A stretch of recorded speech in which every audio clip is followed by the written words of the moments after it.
Okay, good afternoon, everybody. I'm Radu Balan, and I have the pleasure and honor to introduce the AMS Colloquium Lecture, the second lecture delivered by Professor Ingrid Daubechies. Daubechies is one of the world's most cited mathematicians, recognized for her study of the mathematical methods that enhance image compression technology. She has numerous distinctions and awards. I just want to mention a few of them. She's a member of the National Academy of Sciences, member of National Academy of Engineering, as well as a member of American Academy of Arts and Sciences. She is a MacArthur Fellow, and in addition to that, she was awarded the National Academy of Science Award in Mathematics. She is also the recipient of the Steele Prize, awarded by AMS a couple of years back. In addition to her scientific work, I would like to recognize and mention a number of activities Professor Daubechies is and was very involved in. She was the first woman to be president of the International Mathematical Union a couple of years back. And she serves on the board of directors of Enhancing Diversity in Graduate Education, a program that helps women entering graduate studies in the mathematical sciences. Without further ado, I invite Professor Daubechies.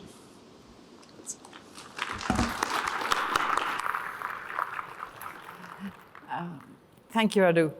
So, mathematical frameworks for signal and data analysis covers all the three titles. Yesterday, I told you that the three lectures would be more or less independent. One of them is in the past. Today, we do discovering low-dimensional manifolds in high-dimensional data sets, and the third one is for tomorrow. But before that, let me put in a little advertising. Advertising for a program by the IMU, the International Mathematical Union, for graduate assistantships in developing countries. At a table at the last ICM, you see a picture of that has two of the PIs, one from Uganda, one from Cameroon, together with Angel Pineda from Commission for Developing Countries at that time, and myself. They look for programs where we find a PI who has an active international collaborator and who lives in a very, very poor country. The support we give in these graduate fellowships is very, very small, so 3,500 per year, but we give it in countries where nothing else exists and where that suffices for a talented student who has passion for mathematics to have the ability to work full-time on the mathematics with their advisor and peers. We also typically try to give several fellowships to an advisor who is mathematically creative so that they get the benefit of having a little peer group that brings out the best in all of them, like we have all experienced when we were graduate students. We've started this in 2017, and you see here we have had a number of small cohorts: Cameroon, a very poor area of Morocco, students from a very poor area of Morocco, Uganda, Burkina Faso, Pakistan. We have a new call out soon. How did it get funded? Well, we got some funding from the Women Mathematicians in 2014 from the International Congress of Women Mathematicians. The AMS is a conduit through which people mark on their membership if they want to support, and that helps too. That gets given to the IMU Commission on Developing Countries. But we do fundraising. If you run and you are allowed to fundraise among your friends, you can do it. People on the committee do it. Angel does, Michelle Waldschmidt, running for grade. But it's so important. When we first started with this program, I looked for foundations and so on, but they like to fund finding the next Einstein, making sure we don't miss the next Ramanujan. They want excellence. It's professional mathematicians like us who understand how important it is to foster the creation of communities that help these countries build up mathematically active and interested advanced communities that can then train the next generation. So please, take note. If you missed it yesterday, take note of this website. 10 mathematicians contributing $30 a month gives 1 fellowship. I mean, and this supports 1 student full-time. Thank you. We now return to the main content. Discovering low-dimensional manifolds in high-dimensional data sets. So imagine that you have a kind of folded disk like that. It's sitting in a 500-dimensional space. And of course, it's not lined up with the first 3 variables. How are you going to find it? Not only do you have, how are you giving this? You're giving points on this thing that are not quite on it. They're a little bit noisy, a whole lot of points, and you get this collection buff, like that. How are you going to find this manifold? That's what today's lecture is about, and good ways that people have proposed, and some progress in which my students and collaborators have been involved. Okay, so the idea is that if you have enough points, then you can try, then if you have, for every point and its little neighborhood, that gives you a little local approximation to the manifold, or, because you're very, very local, a little approximation to the tangent plane. And these little approximations to little tangent planes everywhere give you a good idea of the geometry. They overlap and so on. It's a little bit like this. I mean, if you have a toy that's completely covered with sequins, they're all little patches, but they give you the manifold. So we're going to make this a bit more mathematical and a little less shiny. So how are you going to knit them together? Well, conceptually, the idea is that in every one of these neighborhoods, you can look at little random walks among the points that are in there. But because they overlap, once you get near the edge of one neighborhood, but already on another one, you can link them together. And as a result, because of all these connections, you can actually conceive of a random walk that you do among points that are far apart, but on or near the surface. And that's the basic idea. I mean, once you do random walks on a surface, that means you have a handle on the spectrum of the Laplacian on that surface, and that gives you geometric properties of the surface that you can use to understand what's going on. So how do you do this in practice? Well, for every point that's given to you, you can look at neighboring points and look at the distances. How do you measure the distance? Well, you only have to begin with the measure in the space in which, this high-dimensional space in which you're given, this 500-dimensional space. But remember, we're very local. We're very close to the tangent plane. And that means that whether you measure in that 3-dimensional tangent plane or in the Euclidean space in which the 3-dimensional plane is embedded, is the same thing. So you can take all these Euclidean distances, you can build the standard way you would build a diffusion kernel very locally. It has to be local, so you better take your tau kind of small. You have to take into account that the points that you're given are going to have different numbers of neighbors and so on. So you deal with that by normalizing so that you do indeed define a random walk on this graph of points. And if Dij is too large, well, then you just put it to 0 because that exponential would be 0. That's the way in which you take all these local neighborhoods. You can't take tau too small, of course, because if tau is too small, then everything is 0 except so you're not walking at all, you're just staying put. So you have to take tau large enough, but not too small, but not too large, and to get that random walk. So often people say it's confusing and difficult to pick the right tau. And actually, in a paper by my former student and present postdoc, Shan Chan, she found a very beautiful solution. I think it's not yet on arXiv, but it will be soon. I mean, if she promised it. Because what you really want is to get a handle on the semigroup that is the diffusion. So you want the things that you have to already have this semigroup property. I mean, because you want to knit them together. So you better have that property. So what you can do is you can take tau as large as you can afford it so that you have still close to that semigroup property. And if you do that, then things work out very well. Okay, so that's how you build. And then how do you, from that, knit it together? Well, you could, of course, just take powers of that matrix, as we were thinking, but you can just, I mean, it's after all, it's a matrix. You can do its spectral decomposition. You find its eigenvectors, its eigenvalues, and then with the eigenvectors, if you just take different powers of the eigenvalues, that is like looking at a different exponent in the propagator. So you can use that to build a kernel for that diffusion at different times. You can also use that to build a diffusion distance, which identifies every data point with the entries of the eigenvectors at that point, weights it with the eigenvalues, and that gives you then a diffusion distance.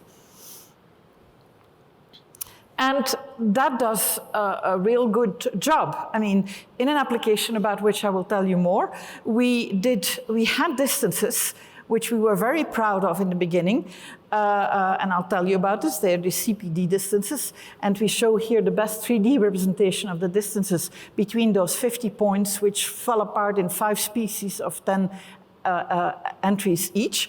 And you see it does cluster them reasonably. But once you use the diffusion distance, so from the same data, but interpreting, having the right mathematical framework, told you yesterday that would be one of the messages that I want to convey, that you have to find the right mathematical framework by understanding what you're dealing with in order to use that then to analyze the data. And so using this diffusion to get a handle on the geometry gives you a much better division. We'll do better later still, but...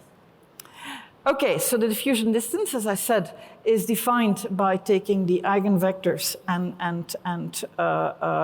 weighing with the eigenvalues, and that, in this example, give this separation. Now, where do these data come from? Well, this is part of a project that has been going on for many years, and that started. It all started for a conversation that I had about 10 years ago with several biologists. And the biologist with whom I talked is Jukka Jörnvall. At that time, Doug Boyer was a postdoc of him. He happens now to be a professor of evolutionary anthropology at Duke, the same university where I am, so that's serendipity did things very well there. So they are biological morphologists. So what does that mean? It doesn't mean that they are still steeped in the 19th century because they didn't want to look at everything that the 20th century discovered. They are interested in understanding evolution, but evolution, although it uses the genes in order to transmit, and we now know also epigenetic things, to transmit to the next generation, the environmental pressure is really on the organism. I mean, it doesn't work straight on the genes. Selection and so on works on the whole organism. So you also have to understand the link between the organism and the genes. And many people work on gene expression and so on. But in order to link it to features of the organism, you also need to work on quantifying those features and differences between organisms. And that's what biological morphologists do. So over time, I have worked with a number of different students and postdocs, pictures of whom you see here. Several of them are here at this meeting, and it's been a joy to work with all of them. So how did it start? We have the first project they told me, Jukka Jörnvall told me about, was about complexity of teeth. He said he recently had made, when he learned that I was a mathematician, he recently had made some impact, a nice paper in Nature, which for biologists is a nec plus ultra. I mean, PNAS is also, or science is also very good, but I mean, those are the three. Where he had shown that by looking at the complexity of mammalian molars, you could distinguish in fairly good detail what their diet was. You could see whether they ate leaves versus fruits. I mean, not just vegetarians, but you could see whether they ate insects versus flesh of little mammals. I mean, so very detailed. And it was also independent of the scale of the animal. It was something that worked for shrews as well as elephants. And that is something they really liked because since it was very universal for all animals they could observe, it was highly likely that they can then use it as a base to infer for animals in the past what they ate, that it's a fairly constant thing, and that's useful. So I asked them how did they measure complexity, and it turned out that what they did is they modeled the image. They had these digital measurements of the surfaces, and they modeled illuminating them from different angles with different colored lamps, and then taking a snapshot of the reflections they would get from this surface, and then counting how many color changes there were. And I said, so you're measuring the change of the direction of the normal? I said, I guess. I said, well, we can compute that. I mean, you don't need to do this whole thing, and so on. And so that led to a development of a tool by Jorn Lipman, who was then my postdoc, who was delighted. He was an expert on computer graphics, but he was delighted to use all this expertise on a science problem rather than on problems posed by video games or computer animation, which is what computer graphics usually is driven by. So, but then they believed that we could do anything. So then they came with a much harder problem, which actually has occupied us until now, but it has evolved as we went. So they asked us, could we find good ways to compute similarity distances between surfaces without landmarks? So let me explain to you what that means. First of all, let me explain how data are acquired.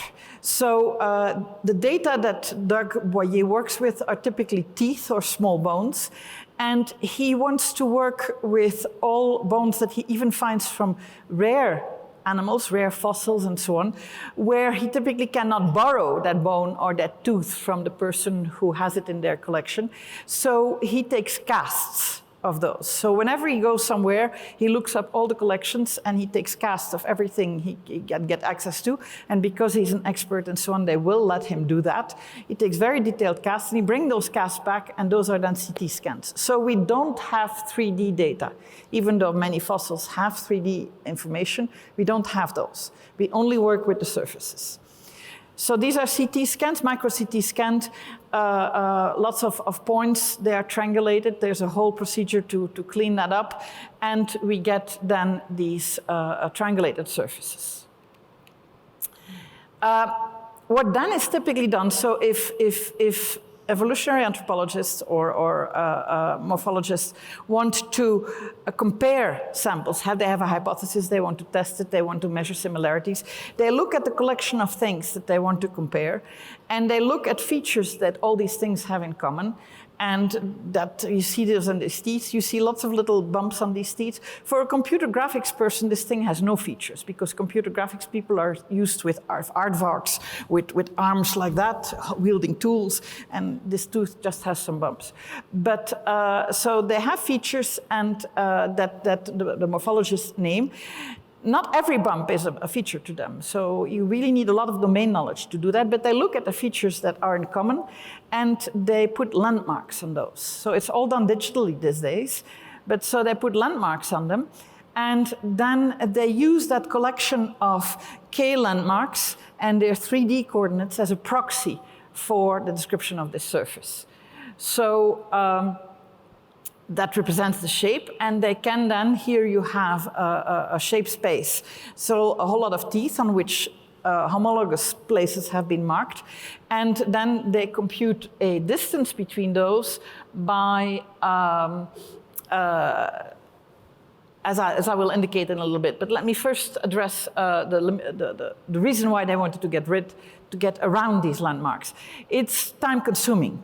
Now, they do train undergraduates to do this, and so on, who then get paid a pittance, but still, I mean, it's not trustworthy. You have to do a whole lot but it's tedious and time consuming, and typically morphologists will only do the number that they need in order to have statistical relevance for their study. They have many more in their drawers than are ever used, and it would be lovely to use all those in order to learn much more. It's not very flexible, because your collection, there might be a number of them that have a particular landmark that some particular other tooth doesn't have, either because it's broken off or because, well, that species evolved, and so then you can't use that anymore. So it's subjective. Sometimes people disagree.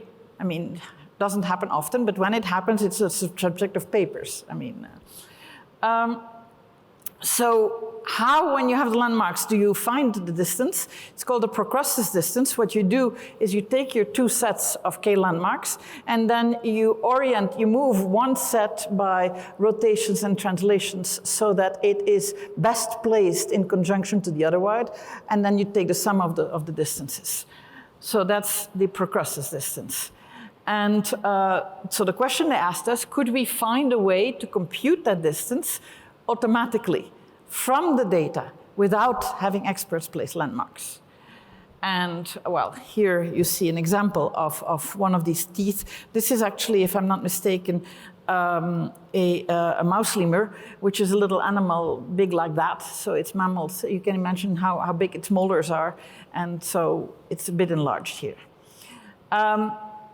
Okay, what we did is we defined two different distances. And I'll tell you a little bit about both of them.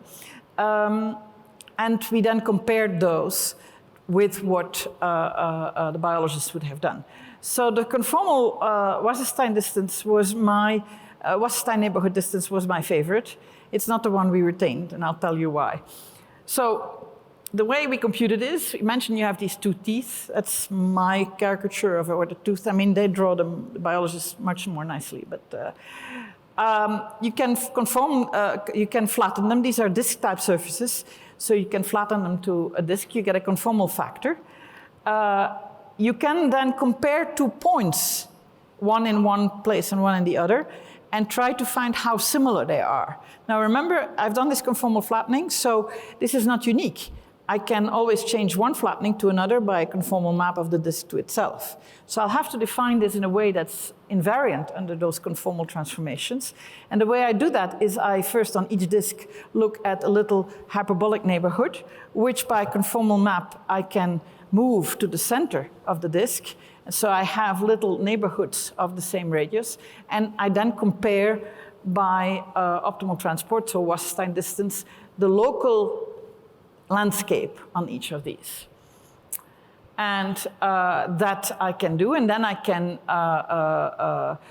look at the optimal transport of over the whole surface of the distance that I have found that way.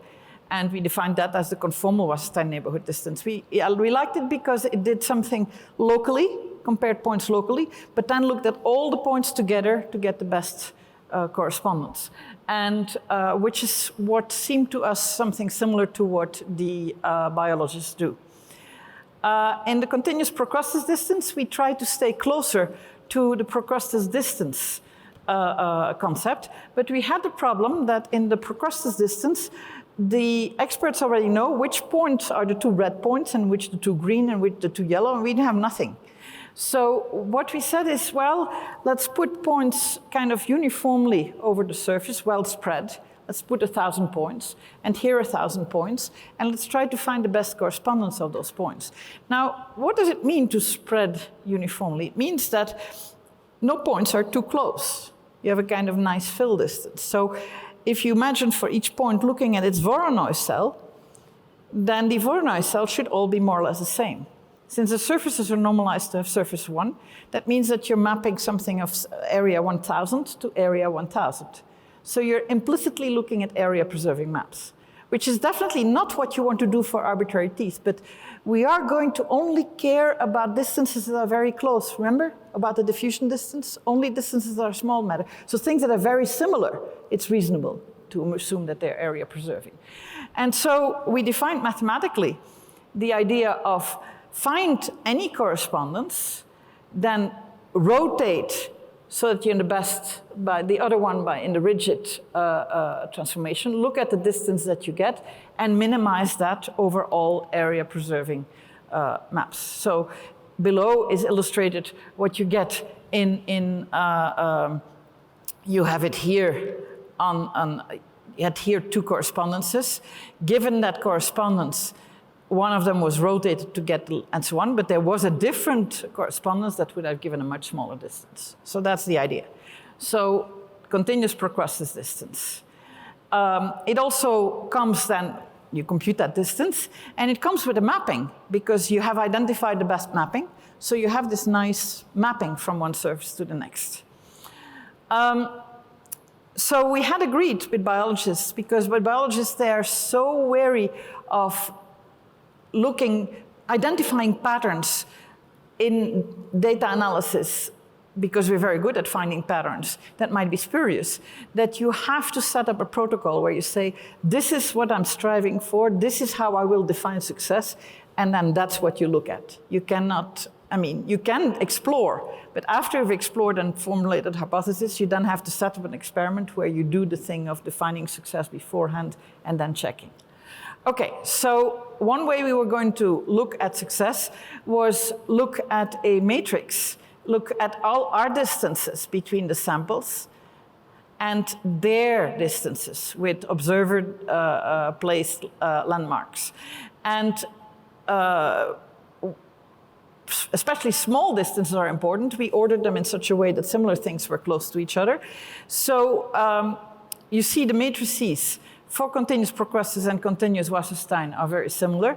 But if you look at the structure around the diagonal, I have two areas here that are blown up, then you see that the continuous Procrustes distance does a better job than the conformal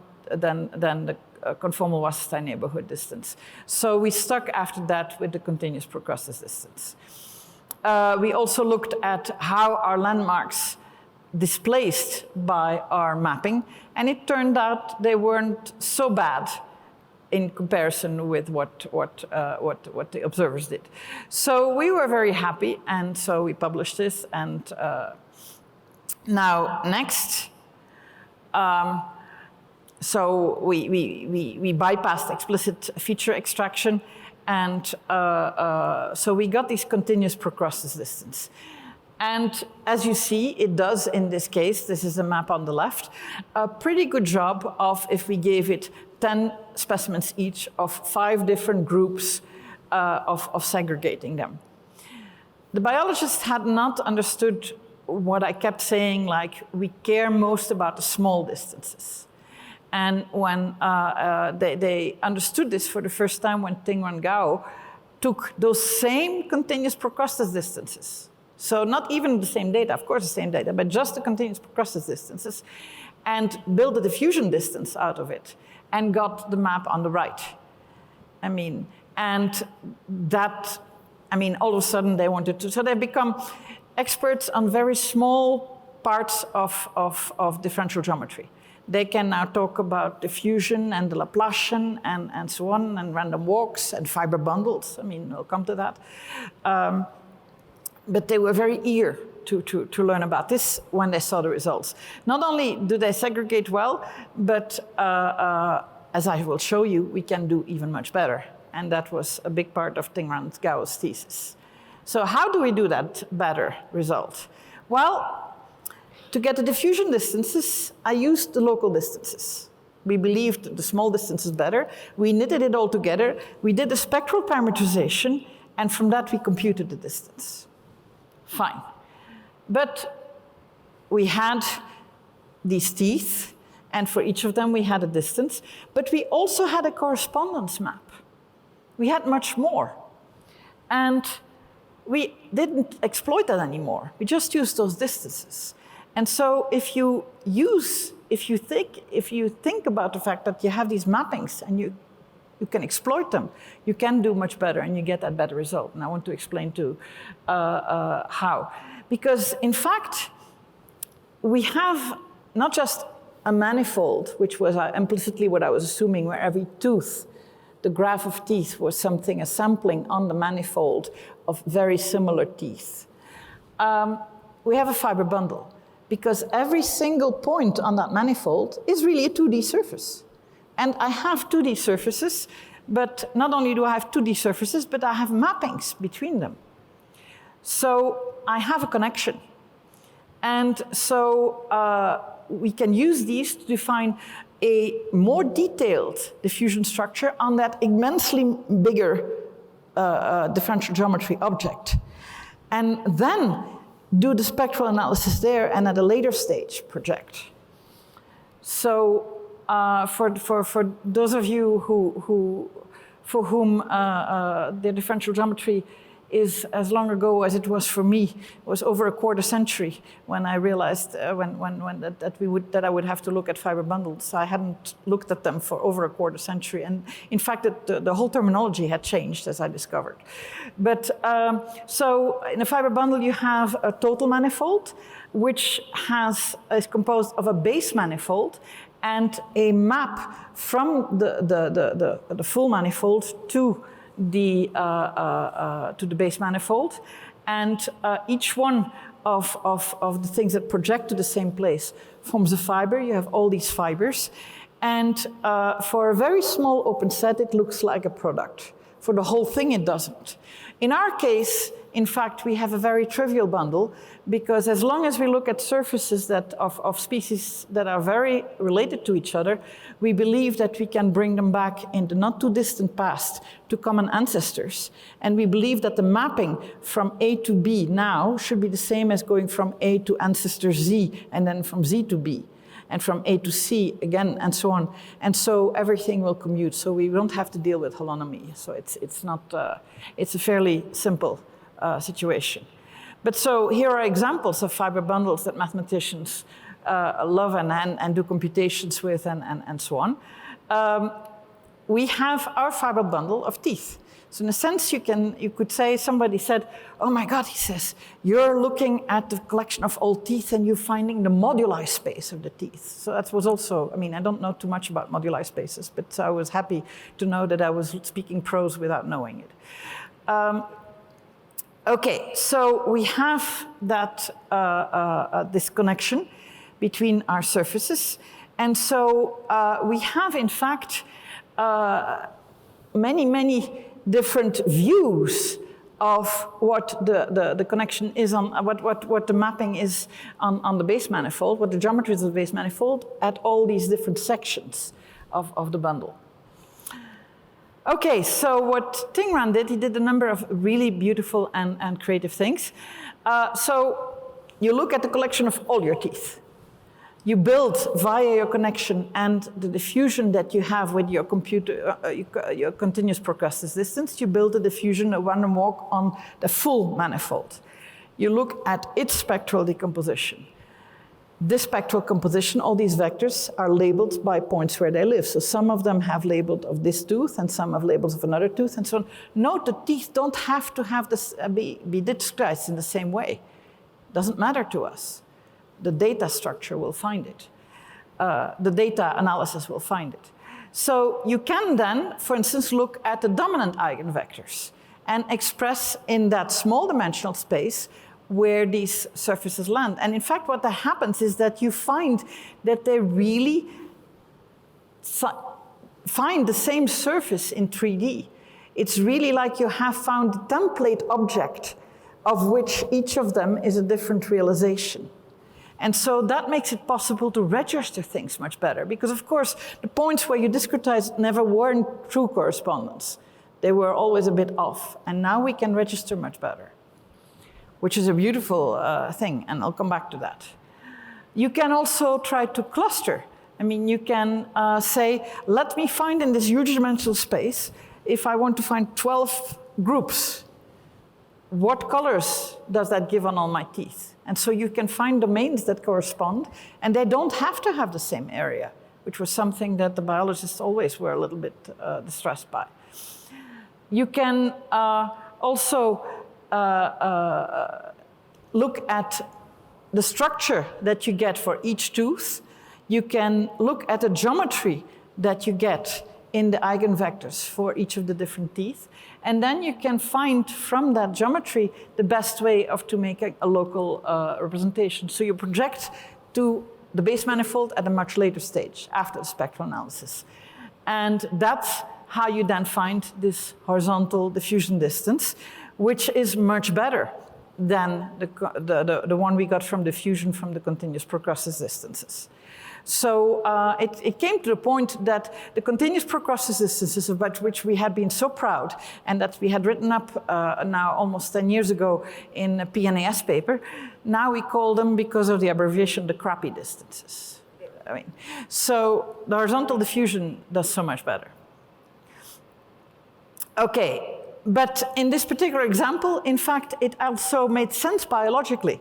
I mean, the species that cluster close together didn't turn out to be the closest related in family. But we're only looking at molars. They were, however, the closest related in dietary preferences. I mean, you see that the green and the red are together, and the green and the red are both folivores. The purple and the blue are together. Purple and blue are far from each other in ancestry, further from each other, but they're both frugivores. And the insectivore is nicely apart. So we were seeing biological signal, and that's something that we always check for. We always, whenever we try new methods, we always discuss with the biologists. We typically have weekly meetings. I'm missing one tomorrow because I'm here, where we discuss what we have found and so on, and how we will go forward, and how we stay in touch with the mathematics and with the biology. Now, this fiber bundle learning method, really, I mean, it had been my inkling from the very start that it applies much more generally. And in fact, I asked Tingran and Shanshan to check this out, and here is an example. So they applied it to what's called the MNIST data set, which is a data set of handwritten digits. So there are zillions of them, but here you see a number of ones and a number of sixes. And you can see that, I mean, people write them very differently, and you can see that it's not always obvious. I mean, things like this can be misclassified as a badly written 9, or I mean, there's some sixes that start looking kind of fishy.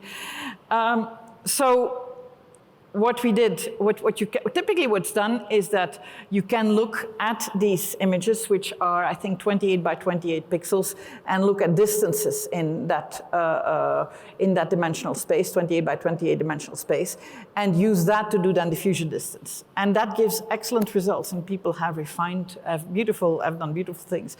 But we thought, let's try to do it with the fiber bundle, because, I mean, again, you're trying to distinguish things that have structure. So a way of having structure is just to look at how do you find to optimally transport one to the other, and look at the optimal transport map. And that's going to give you a mapping between individuals. It's going to be lousy. I mean, all this is done with very noisy data. It's because you have many instances of lousy things and things that are lousy in different ways, that by averaging in the right way, in the mathematically meaningful way, you can glean out the correct information. So here, by giving it color, we have illustrated the optimal transport mapping, and we do that even between things that are not related. And you can use that then to define a transport distance, to define a connection on these structured objects. And then on the one hand, we do diffusion distance. On the other side, you do the horizontal diffusion distance. So here you see the result if we took a number of ones and a number of sixes on the same data sets. On the left, you're seeing the best possible multidimensional scaling view, so two-dimensional view of that data set from diffusion distance, on the right with horizontal diffusion distance. And you do see that there is a better separation.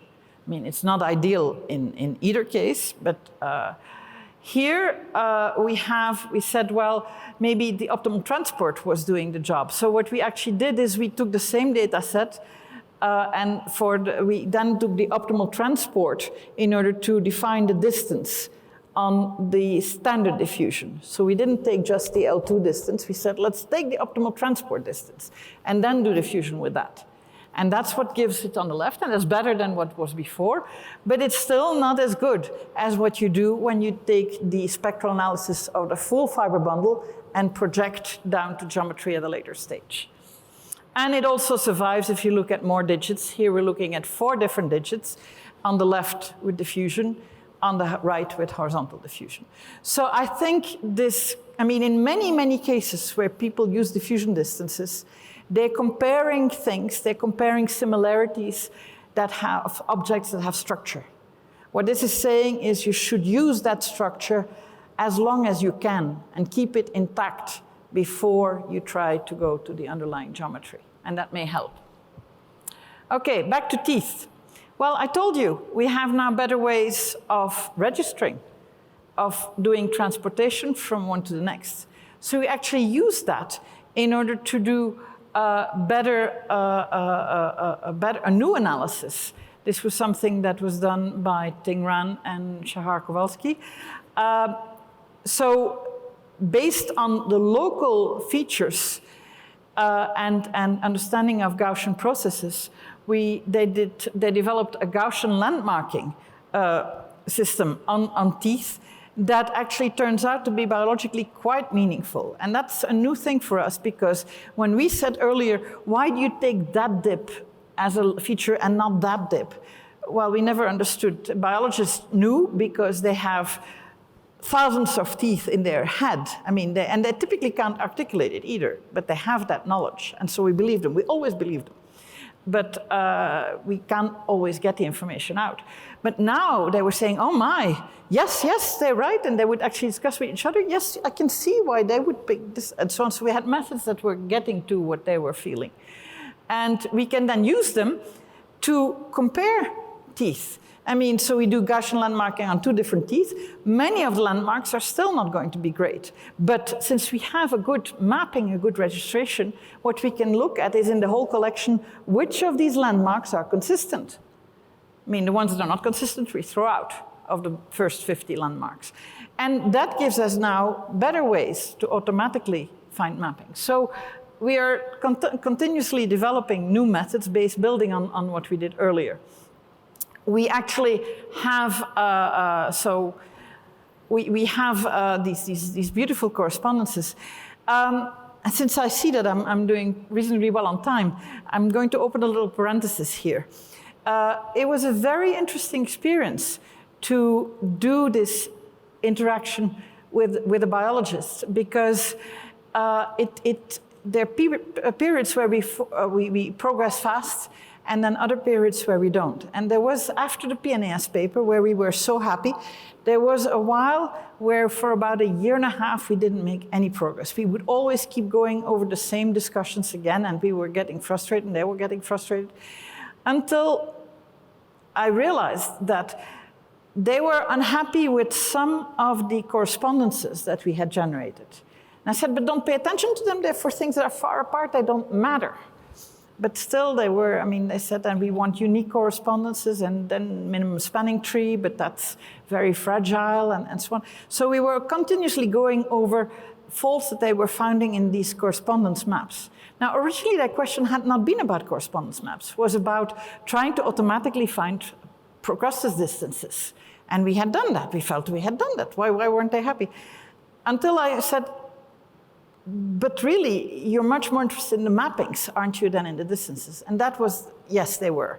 Once they saw that in order to get the distances, we were defining mappings, they wanted the mappings. And they wanted those mappings to be meaningful. And if the mappings were in some cases not meaningful, they didn't want to know any. The mappings were important to them, and they wanted us to get those right. And so from then on, we concentrated on the mappings. So that actually was the time that we implicitly, and it was Tingran who articulated that, moved to the fiber bundle, I mean, because the connection was the important thing. And so it was very interesting to see how being attuned to where things were working well and were not working well was something that helped in the collaboration. After that, things progressed again. So we have so far worked on teeth that are fairly closely related. And so it makes sense for us to think, because there's so much continuous variation and there's kind of overlap. There's somewhere they say, I don't know exactly what species that is. I mean, and then they need to look at other information. I mean, other bones of the same animal. So it makes sense to think of this as a continuous manifold. It won't make sense to do this for all mammalian teeth. I mean, on the right here, so on the left you see a whole lot of primates. On the right you see the molars of a crab-eating seal. I mean, so I challenge you to find a connection that will map those molars on the left to ones on the right. So even though we have an ancestor that by biological standards is not that far, common ancestor, not that far ago. But so what we are looking at, what we are in the process of formulating, is a way in which our fiber bundle is actually something that exists at several different resolutions. So we believe that as you go farther back in ancestry, there are details that they may have had and that have not percolated. There are details that were developed here and did not exist there. So we believe that the true correspondence exists at a coarser scale if you go farther back. It's not that these were coarse teeth, they didn't have cubic teeth, they had fully developed teeth, but we haven't gotten all the details. So we believe that we have to think of our manifold as something that exists in different resolutions, and we believe that the model of being nicely connected trivially without holonomy is something that exists at the fine scale for very related species, but only at a coarser level for species that were further related in time, and so on. And so we have to find the right way to build that object and then do diffusion on that object. And finally, I was telling you that we did a spectral analysis on the fiber bundle, and that gives us this horizontal diffusion distance. And my Shanshan, who I mentioned earlier, realized that in fact you can still stay at a more general level. What you can do is you can look at the kernel that you've generated and use that kernel to do things on the fiber bundle, and then later go back to the inference on the base manifold. And that's another development that is taking place. But it's been a very exciting adventure, and I'm looking forward to continuing with it. Thank you.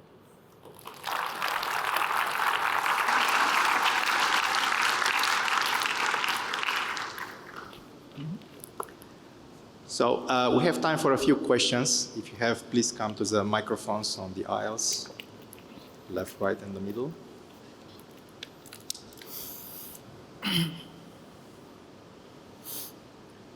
Guess just to open the floor maybe for questions. I will have a question myself.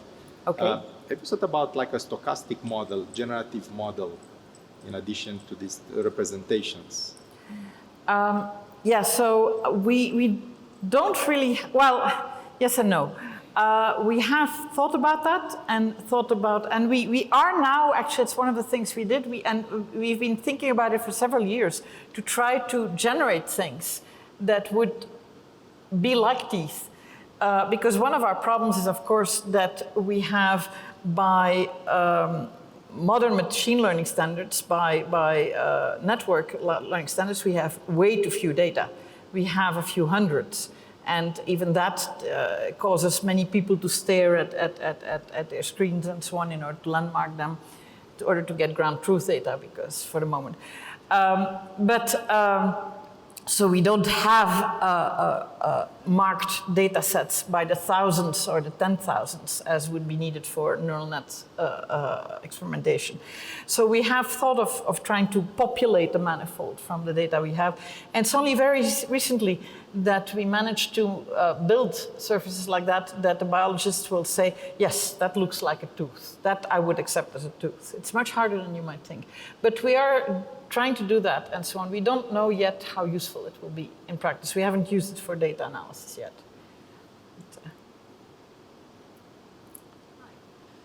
Thank you for the lovely talk.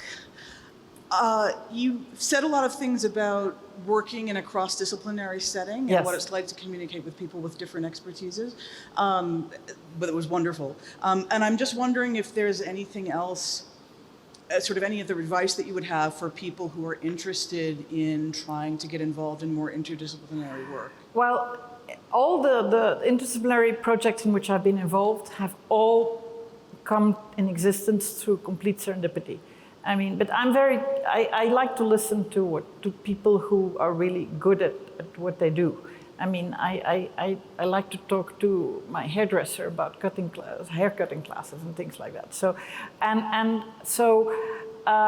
if in what scientists tell me I can see a mathematical challenge or a mathematical question, I like to think. In many cases, it doesn't lead to anything, but in some cases it does. And so there's that openness in the one.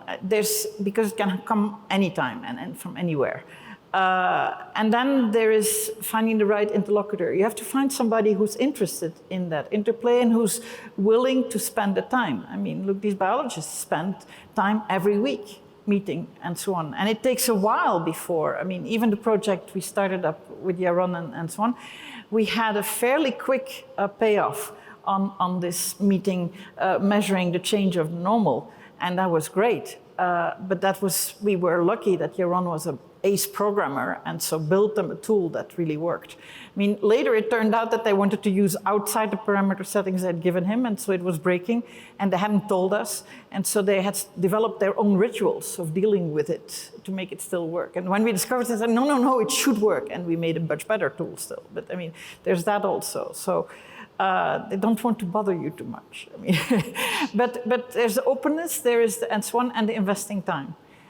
But there was also this frustrating time that we seemed not to make progress. And Yaron was saying, he was back in Israel then, he said, are they really interested still? I mean, it's not going progress, and so on. And we had to unravel why that was.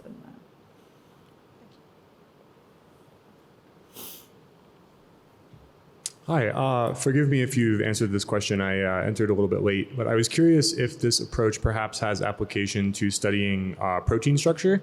Okay, so we haven't worked on that yet, but I have given this a similar version to this talk to an audience where there was a mathematician working on protein structure, and we're absolutely interested in exploring that, yes. Yeah, it seems like there's a lot of potential. Yeah. Hello, over here. When you were talking about this sort of multi-resolution of manifolds, were you somehow implying like something about the smoothness of charts that you're using to parameterize the base manifold, or could you elaborate on that a bit? Actually, we don't have what I consider a satisfactory way of describing this thing mathematically. So anybody here who has good ideas, I mean, I'd be very interested. But it's not just a question of smoothing. I mean, I think we have to let the data govern it. So I expect that in some places we'll keep fine features, and other places not, but in a data governed way. Thank you.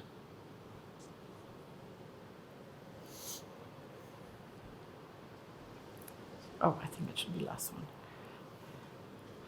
Okay, so you mentioned that based on the diets that the teeth would be different. So could you go the other direction, saying teeth look like this? Do you know what the animal ate or didn't eat?